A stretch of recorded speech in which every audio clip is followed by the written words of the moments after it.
Albert Einstein once said, "Everybody's a genius."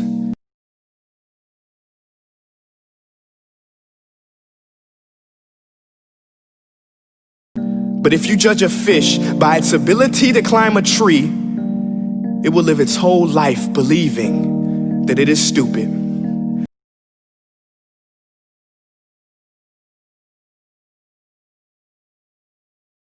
Ladies and gentlemen of the jury, today on trial we have modern day schooling. Glad you could come.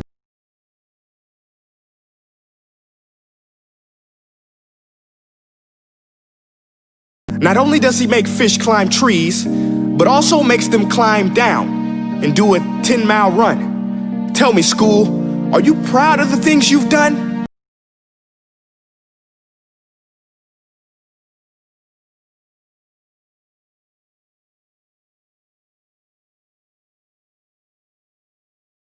Turning millions of people into robots, do you find that fun? Do you realize how many kids relate to that fish swimming upstream in class, never finding their gifts, thinking they are stupid, believing they are useless?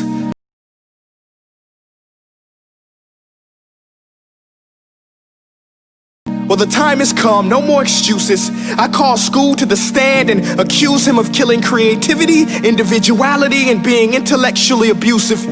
He's an ancient institution that has outlived his usage. So, Your Honor, this concludes my opening statement, and if I may present the evidence of my case, I will prove it. Proceed. Exhibit A.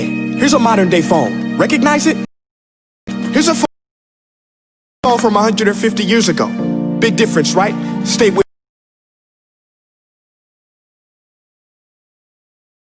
me. Here's a car from today, and here's a car from 150 years ago. Big difference, right? Well, get this. Here's a classroom of today, and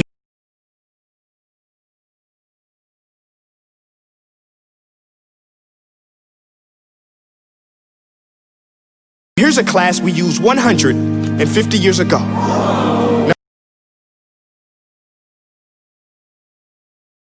Now, ain't that a shame? In literally more than a century, nothing has changed. Yet you claim to prepare students for the future? But with evidence like that, I must ask, do you prepare students for the future or the past? I did a background check on you and let the record show that you were made to train people to work in factories, which explains why you put students in straight rows, nice and neat, tell them sit still, raise your hand if you want to speak, give them a short break to eat, and for 8 hours a day, tell them what to think. Oh, and make them compete to get an A letter which determines product quality, hence grade A of meat. I get it. Back then, times were different. We all have a past. I myself am no Gandhi. But today, we don't need to make robots zombies. The world has progressed, and now we need people who think creatively, innovatively, critically, independently, with the ability to connect. See, every scientist will tell you that no two brains are the same, and every parent with 2 or more children will confirm that claim. So please explain why you treat students like cookie cutter frames or snapback hats, giving them this one-size-fits-all crap. Watch your language. Sorry, Your Honor. But if a doctor prescribed the exact same medicine to all of his patients, the results will be tragic. So many people would get sick, yet when it comes to school, this is exactly what happens. This educational malpractice, where one teacher stands in front of 20 kids, each one having different strengths, different needs, different gifts, different dreams, and you teach the same thing the same way?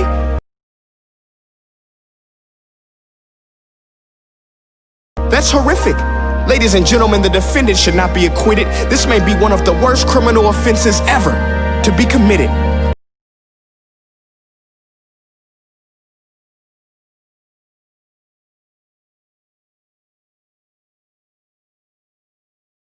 And let's mention the way you treat your employees. Objection. Overruled. I want to hear this. It's a shame. I mean, teachers have the most important job on the planet, yet they're underpaid? No wonder so many students are short-changed.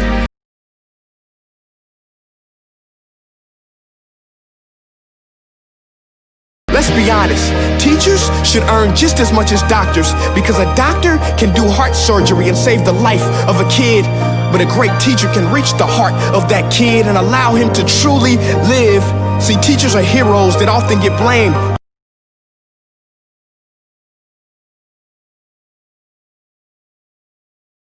But they're not the problem. They work in a system without many options or rights. Curriculums are created by policymakers, most of which have never taught a day in their life. Just obsessed with standardized tests. They think bubbling in a multiple choice question will determine success. That's outlandish.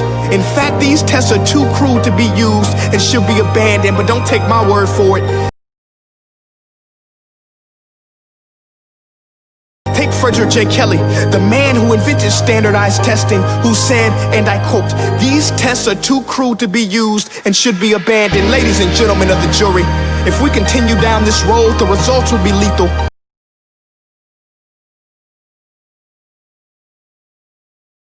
I don't have much faith in school, but I do have faith in people.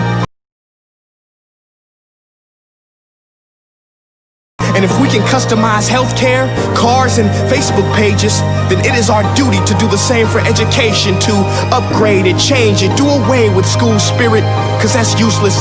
Unless we're working to bring the spirit out of each and every student, that should be our task.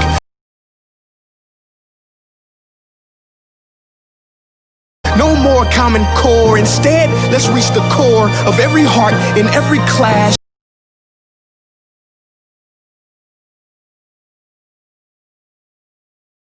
Sure, math is important, but no more than art or dance. Let's give every gift an equal chance. I know this sounds like a dream, but countries like Finland are doing impressive things.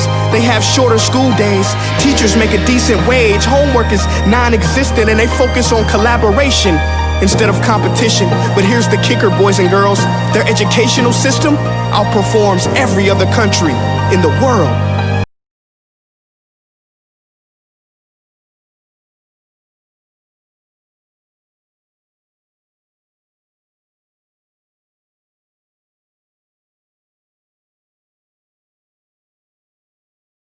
Other places like Singapore are succeeding rapidly. Schools like Montessori, programs like Khan Academy, there is no single solution.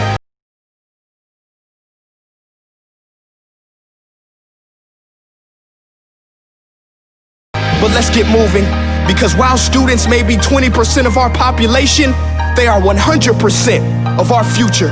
So let's attend to their dreams, and there's no telling what we can achieve. This is a world in which I believe. A world where fish are no longer forced to climb trees. I rest my case.